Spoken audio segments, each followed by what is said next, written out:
Hey everybody, welcome. Kelson Prince here. I'm a fitness and sport instructor at CFB Borden. I'm here today to talk to you guys about mobility. A little bit of background as to why I am a reputable source of information with regards to mobility training. I've spent a lot of time and research in this area of fitness. I find it's one of the most misunderstood and misapplied areas of physical fitness training. I train in jiu-jitsu, capoeira, a lot of different martial arts that require high levels of mobility as well as strength and range of motion, as well as doing acrobatics that require good solid soft tissue strength and health. So I found that pursuing this information has allowed me to rigorously pursue training these different activities with little to no injury. I've spent the last 2 years progressively training my front splits, side splits, bridge, pancake, pikes. Think of all these like big gymnastic stretchy positions. And I've really discovered along the way that mobility is kind of the secret sauce to longevity in your physical fitness training. So a little bit of an overview of the course. We've got really 6 different kind of points that we're going to be touching on as primary learning objectives. I want you guys to be able to differentiate and define flexibility and mobility. I want you guys to also be able to explain how the two pieces correlate and play together.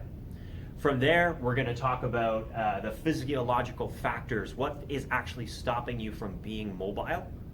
We have a couple different things to talk about there.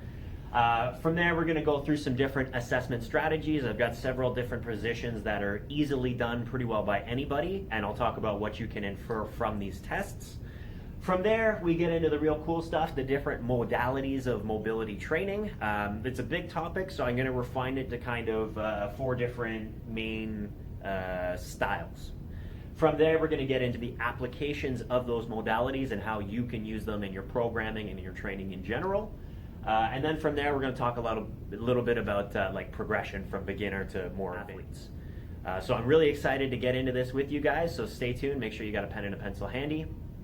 Let's get going. All right, guys, so let's jump into our first learning objective. What's the difference between mobility and flexibility? Simply put, I like to define these 2 different subjects. Flexibility is going to be passive range of motion in your tissue and in your joint, whereas mobility is how much neurological or neuromuscular controls you have in that deep end range of motion. So I'm going to use a hamstring stretch as an example here, right? I've got my handy dandy strap. I'm going to wrap the strap around my foot, and I'm just allowing the pull of the strap to passively lengthen my hamstring, right? So you can see I'm well above my 90-degree flexed hip position here. You can see it's a decent range of motion, right? Whereas if I relax without the strap and I go to do an active lift, you can see I'm kind of stuck around that 90 degrees at the hip. So that's a good visual example of passive flexibility versus active mobility. The way these 2 pieces kind of interplay together is that gap between the passive and the active. So if I have a very substantial gap in active mobility versus passive flexibility, then that means that there's a lot more risk for that tissue to get injured. There's a lot more range of motion that tissue is unfamiliar with and has no strength in. So whether it's, squatting deep, taking a long stride on a run, whatever is going to cause that tissue to lengthen into that passive range is potentially going to injure us. So that's really the main facts that I want to highlight with passive versus active flexibility and mobility. We'll move into the next thought here is like, why the hell do you guys care? Well, I've just laid it out. If we have a large gap in active versus passive mobility, then it's a recipe for injury, right? As well as all the other various benefits of working on your mobility, improved posture, better movement efficiency. It really just comes down to sustaining your training and your career. Right? If you plan on doing what you're doing for a long time, you need to make sure that you have the tools to troubleshoot your own aches and pains and injuries as a result of, maybe perhaps faulty movement patterns that are resulted from restricted movement. All right, guys, let's talk physiological restrictions for mobility. Based on the information brought to me by the Supple Leopard and Mobility WOD and all the Kelly Startlet stuff, there's three major factors that are going to prevent you from being mobile in a particular position. So we're going to review those and discuss them a little bit, and then we're gonna talk about how these restrictions can be mobilized with our different modalities. So first and foremost, the first thing you need to address when trying to mobilize in a position is neuromuscular control. So do you know the physical cues to get into a good position? Do you know that you need to create torque with your feet and your hips to get into a good deep squat position? Make sure you physically understand what it is that you need to do.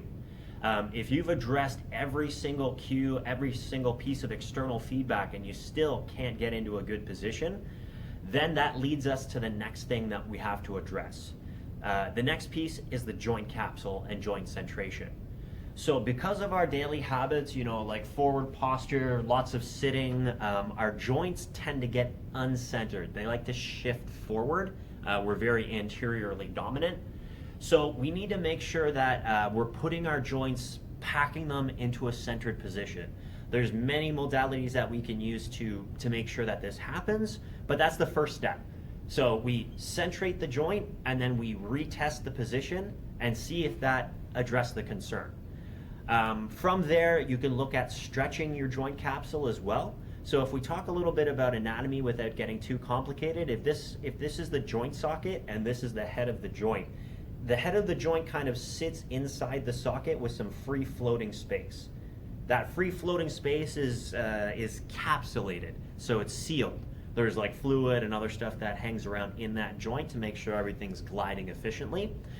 Because of our habitual forward shoulders and seated positions, that joint capsule can end up getting tightened. It's sort of similar like a muscle, although they don't really respond the same. Like it's more plastic versus a muscle is more elastic. But we need to make sure that we address these two separate components through whatever modality that we choose to use. The third and final piece, so once we've addressed neuromuscular connection, coaching, cueing, we've addressed joint centration and joint capsules, we need to look at soft tissue dynamics, right? How is our tissue interplaying with each other? Is it able to glide and smoothly shift, or are there adhesions and like fascial restrictions? This is how you need to think about when you're mobilizing for a position. So again, from the top, make sure you understand the physical requirements for the position you're going into.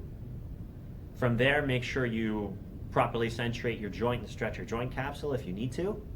And then address soft tissue dynamics.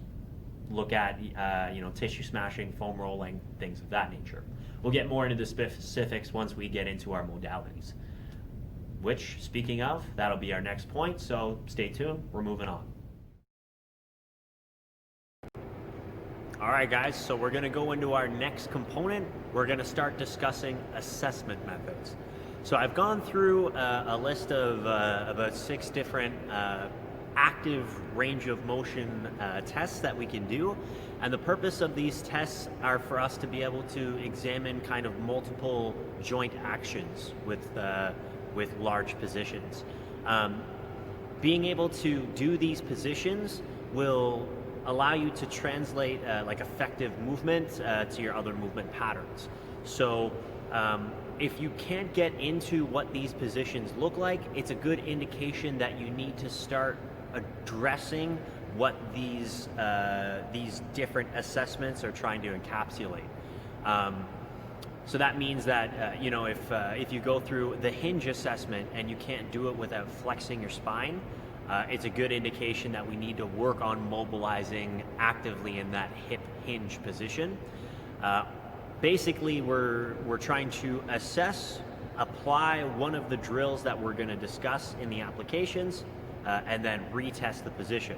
It's very important that we go through this process of assess, drill, and retest to make sure that we're not just guessing in the direction that we're going, and that we're actually making substantial change and moving towards a positive adaptation. The chicken wing is a great drill to evaluate internal rotation and shoulder extension. You'd look to find these movements in pressing movements like a bench press. You'll notice that I'm putting my hands behind my back, trying to find just underneath my shoulder blades without excessively extending my spine or dropping my shoulders forward as demonstrated in this next slide.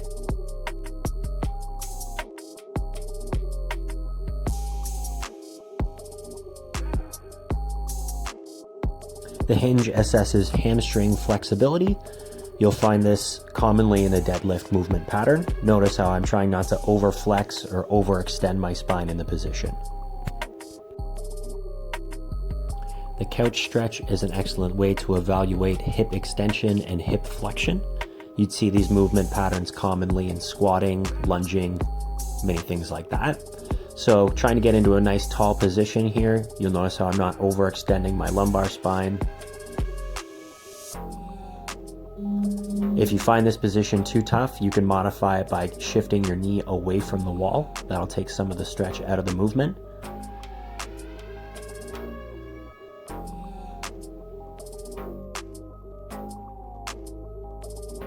The 90-90 position is a great way to assess your internal and external rotation of your hips. If you find getting into this position difficult and you bend into your hips or have to lean on the floor, you can elevate your hips with a block to get into a good position. Make sure you check both sides. Try to keep your feet away from your legs. If you get your feet too close to your legs, it's going to make the assessment too easy. And I'm just again demonstrating, if you can't get into an upright position, assess with a block. The overhead shoulder angels are going to be able to assess your external rotation and your shoulder flexion. So think any overhead pressing movement. You'll see here I scoop my hips towards the sky and flatten out my back. That's going to be imperative to really test the ability of your shoulders to move properly. As you're pulling down, try to keep your elbows in contact with the floor. Don't let your wrists or anything lift up off the floor.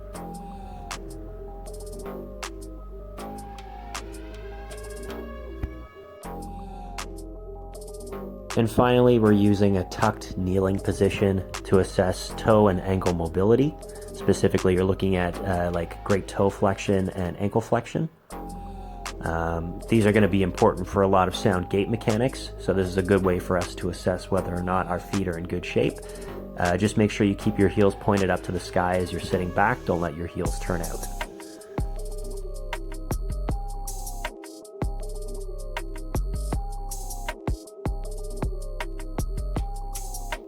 This second position is just assessing the opposite. So we're checking our plantar flexion of our ankles, making sure that both are relatively close in the gap. Same idea, just make sure you keep your heels facing the ceiling, don't let them turn out. All right, if these positions are too tough, you can sit on a block to regress. That you would use to improve your active mobility and your passive flexibility. So starting from ground level, fundamentally, we have of course our static stretching. Very simple stuff. You get into a passive position and you lengthen the tissue.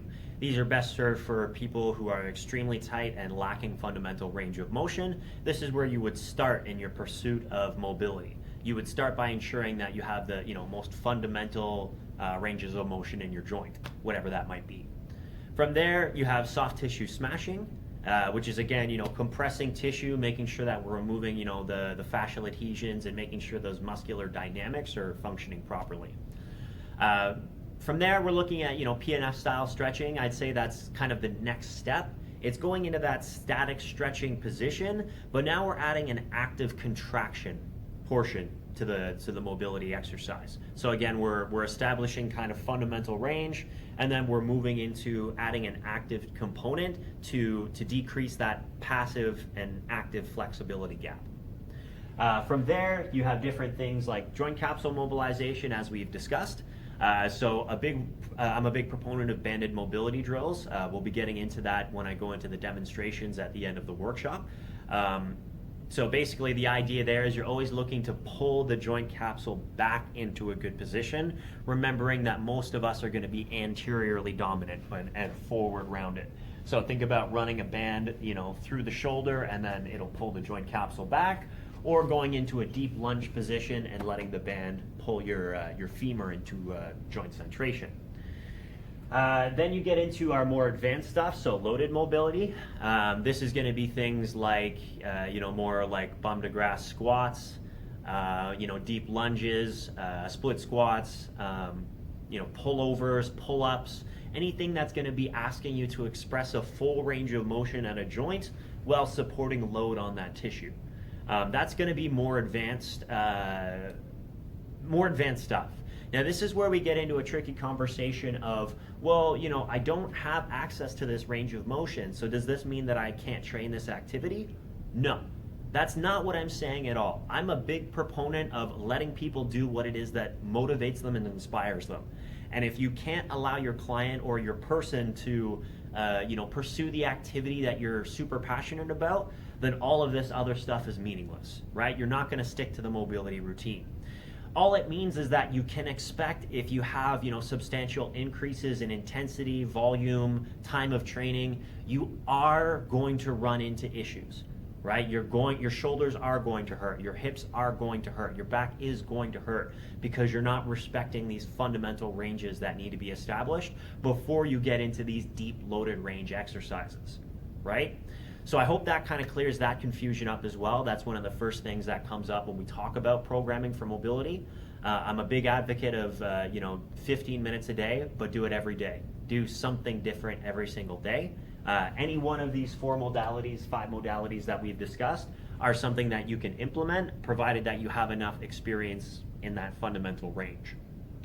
So I hope that makes sense. Again, you'll have a visual representation of what these things mean when I go through the demonstrations at the end. But get started for that, or get ready for that, because we're going to go into our applications next. All right, guys, now we're going to get into the different applications of our various modalities. So there's going to be 3 different sections in your fitness routine that you can really apply these mobility drills to. The first thing that we'll start with is the warm-up. So what do we do during the warm-up?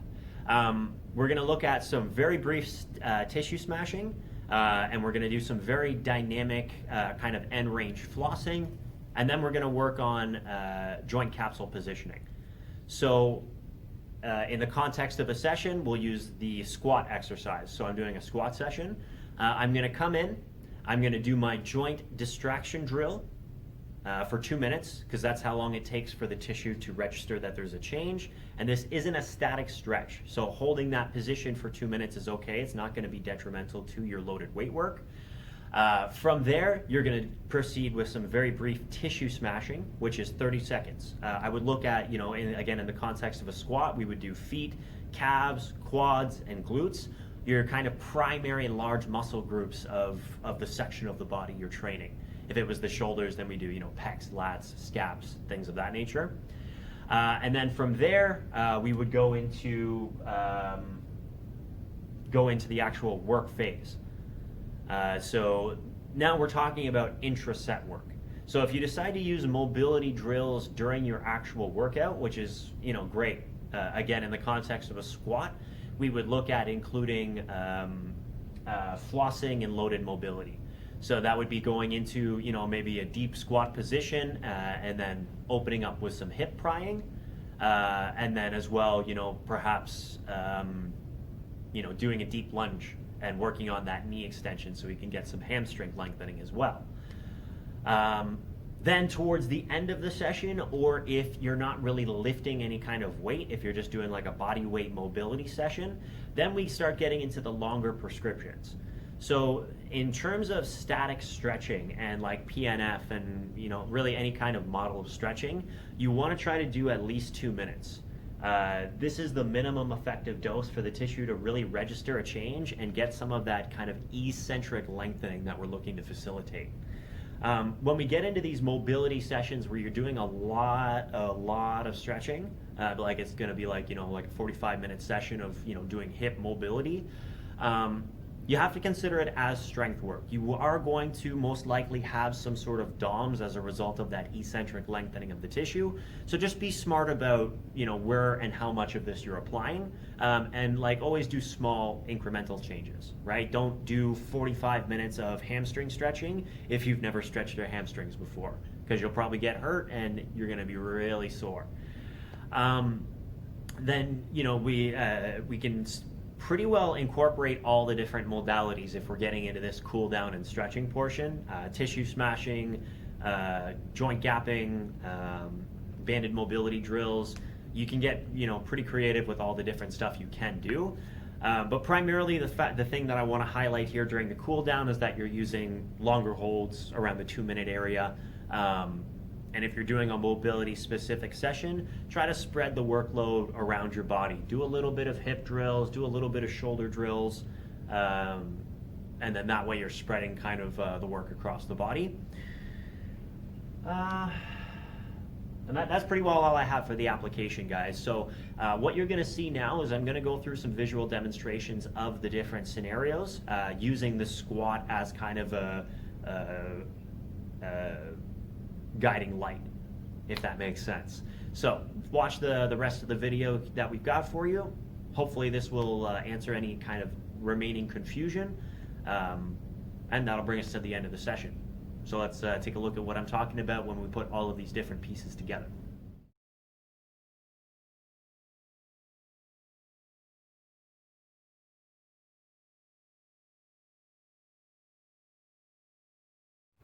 So we'll start with our first scenario being the warm-up. You'll see the athlete is prioritizing joint centration and joint capsule stretching by beginning the session with a banded joint mobilization drill. We'll shortly see the athlete proceed into mobilizing the ankle joint with a banded distraction as well. You'll note the added action of flossing with the banded mobility. This will help to make the action more dynamic.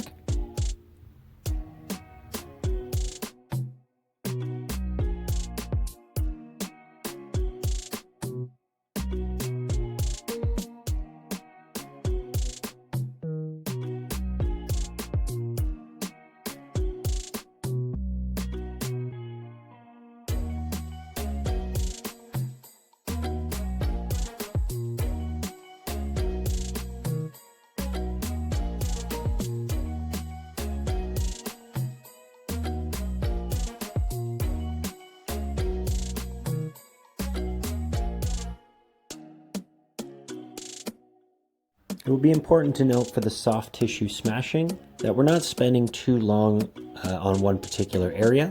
We're just looking to stimulate circulation and make the tissue more pliable.